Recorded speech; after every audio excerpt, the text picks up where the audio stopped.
What are the surfaces that I use to paint on when I'm traveling? You can do a whole lot of painting and be relatively mobile if you are working on sheets. I've got about 50 paintings here, and you can see it doesn't take up a whole lot of space. Not all of these are the same substrate. I actually do a little bit of experimentation and I try painting on different things. What I actually paint on is one of the most common questions that I get, and I think there might be a lot of confusion out there for people just starting out. What's the difference between cotton and linen and oil primed and acrylic primed and different types of paper? I'm gonna go over all that and showing just a few of these paintings from this past trip. One of the first types of surfaces that I'm working on was Arches oil paper. This is a painting on Arches oil paper. This was painted just on the white paper, untoned. Arches oil paper was the first paper that I ever started painting on. It's readily available in pads from the store. It has a texture of watercolor paper, cold pressed watercolor paper actually. It's sort of a rough texture. It's just got these little bumps throughout. Interesting surface to work on.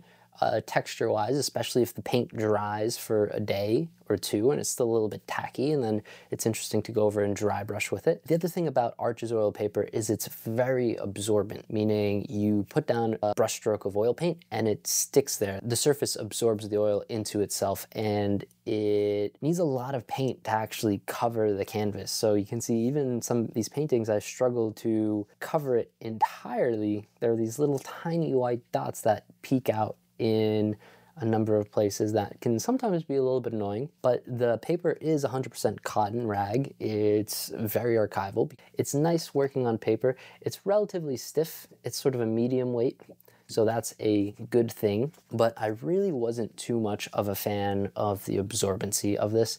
It was something that I always had to work against. So the pros, Arches oil paper, readily available. You get it in pads. Cons, it's in centimeter sizes, so to get to a 9x12, you actually have to cut off one of the edges at the top or the bottom of this paper. And the other con is it's super absorbent. Either a pro or a con, it has a very interesting watercolor surface to it. Some people might like that, some people might not like that. To contrast that, some of the things that you could do when you are working on a piece of paper. So this is another sheet of Arches watercolor that I painted on, but you could see this one has a tone on it. So the paper didn't come like this. This is something that I actually prepared for myself. I mixed up this tone on my palette and then I applied it over the surface. Working on a tone is one of the big considerations when we are working on a surface. Do we want to work on a white surface, or do we want to work on a surface that is off-white? It could be a whole video in and of itself, what's the best tone to work on. Usually I like to work on some sort of a middle tone that is slightly warm, not overly warm. Oftentimes I would say that our tone slightly corrupts our painting. It slightly infuses into our sensibility of color and light. If we're working on a white surface, oftentimes our paintings might skew to be a little bit lighter. If we're working on a very, very dark surface, our paintings might skew to be keyed darker. If you're working on a sunset, you might want to work on a really dark tone, so by the time you put pure cadmium yellow for that sunrise, it's not going to look super, super dark as if it would against a white surface. This tone, it did two things. So it eliminated the white of the paper, so I didn't get any more of these little annoying white dots, and it helped me with creating a sense of value in the actual painting. This was sort of a vignette of one of the little lions of Venice, but you can see throughout the painting there are a bunch of spots that aren't necessarily fully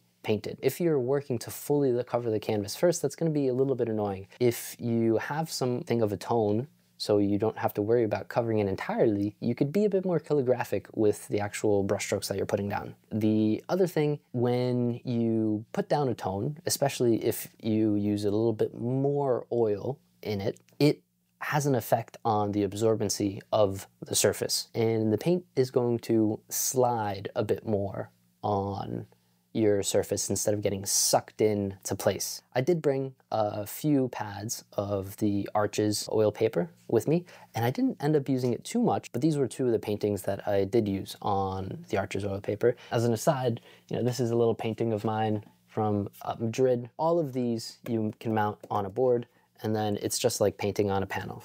So I actually have a video out there on how I go about mounting these papers, but more on that later.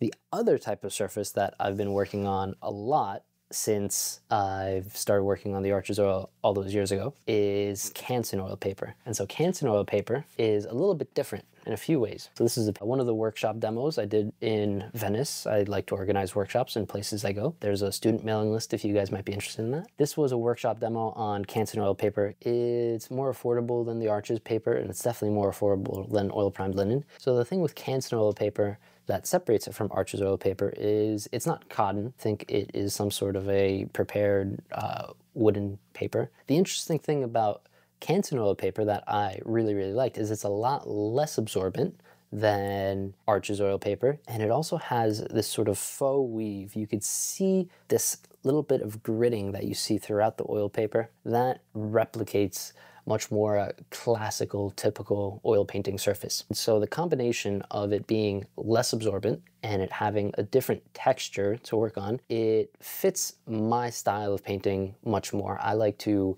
scrub in my painting and spread the paint around in a really thin layer in my initial stages.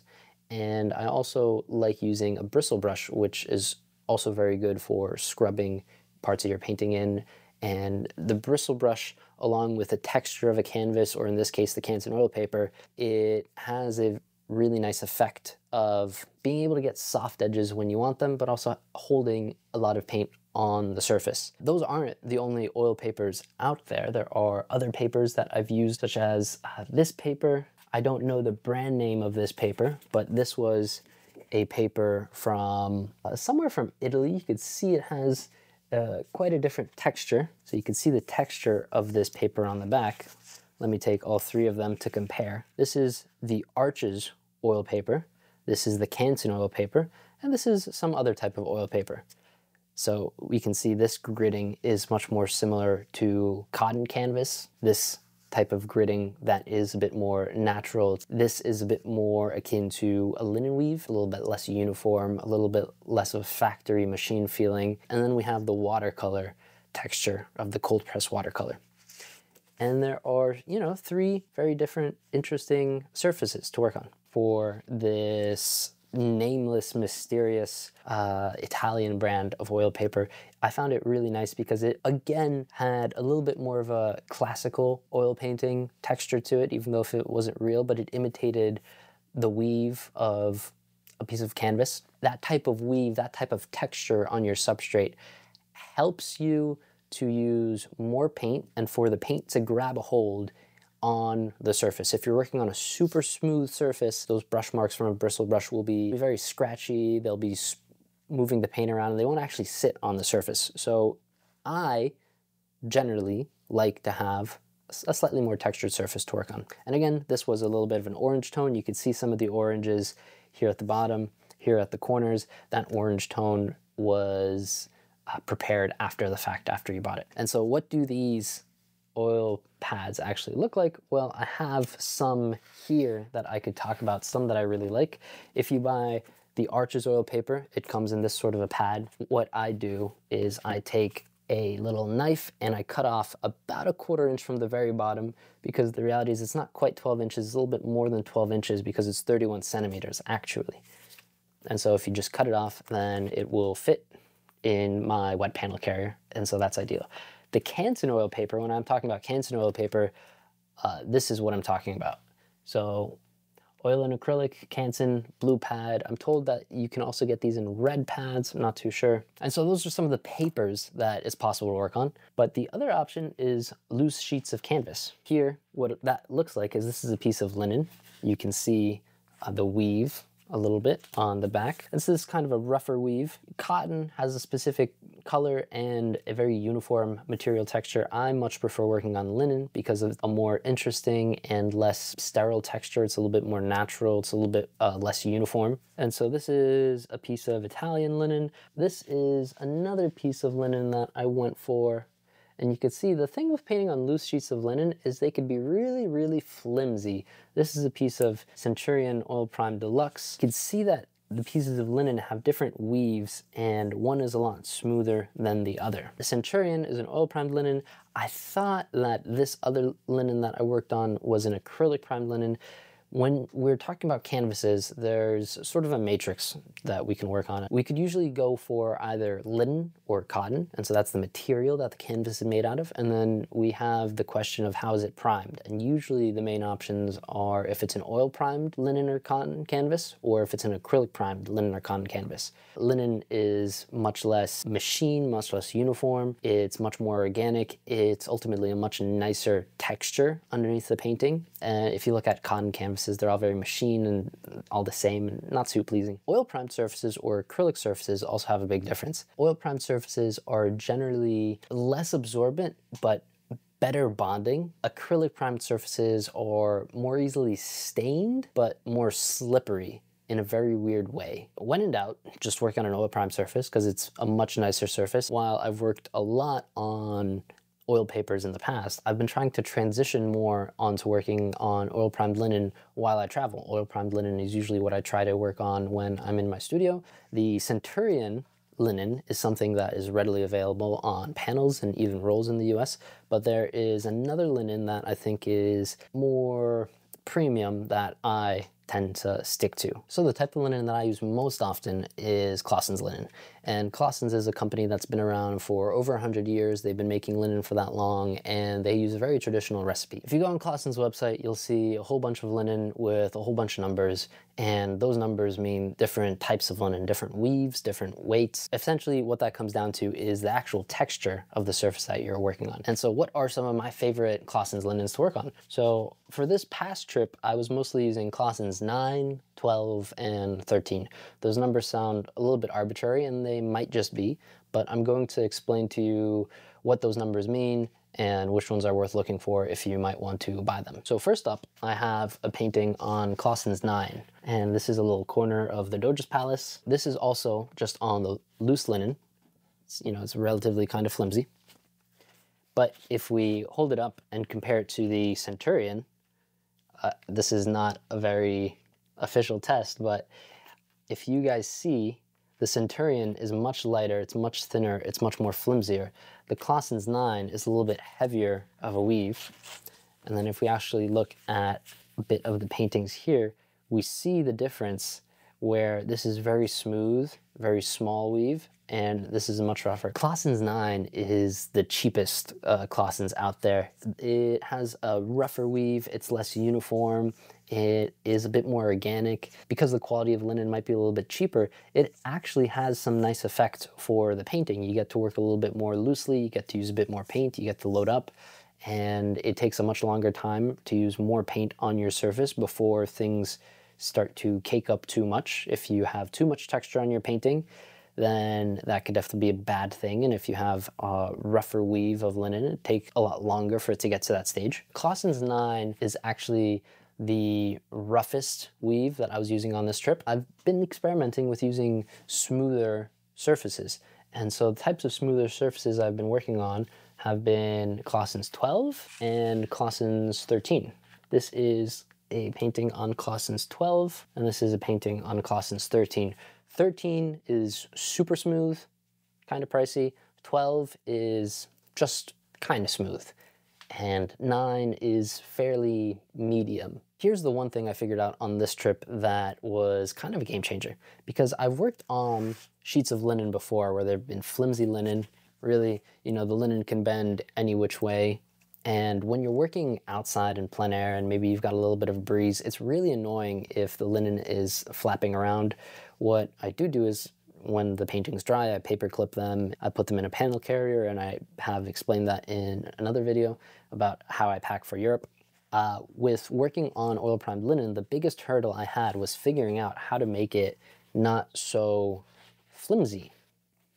And so I have something on the back, and so you could see it makes it a lot more stiffer, akin to paper. And now what this thing is actually glue. It's an archival glue called BevaFilm, Beva 371. You activate it with heat, and then you can apply it to any type of fabric or substrate. The process for working on these sheets is I first had the raw surfaces, I cut them off to size, and then I glued the piece of BevaFilm onto the back of the linen.